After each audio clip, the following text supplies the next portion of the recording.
It's another day and another vlog. Today is going to be an exciting day because we are going camping. And before I go, we started the day off with coffee date syempre, and then nagluto si daddy ng tinola. So ayan, nilinis ko na yung aking mga camping paraphernalia, especially ang aking porta potty. May deadline kasi ako na kailangan kong i-meet for another brand na naman, which is Bluetti.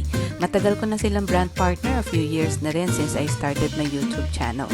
Yan ang ganda ng pagiging isang content creator. You're not only earning from the monetization, you can also earn from brand partnership. So tuloy-tuloy lang kayo kasi eventually you'll get there too. Usually, before I camp, ang routine ko, magagas, bibili ng food sa grocery, and then, diretso na. And another routine is dadaan dito sa A&W. Siyempre, pasaway na naman tayo, burger and coke for today para sa ating merienda. Kain tayo. Nakita niyo yan tulay na yan, daanan yan ng mga wildlife galing sa kabilang side ng road. O, di ba amazing? Ang dami mo talaga makikita ng mga amazing things kapag nagta-travel ka. At ang first stop natin ay Tujac Lake.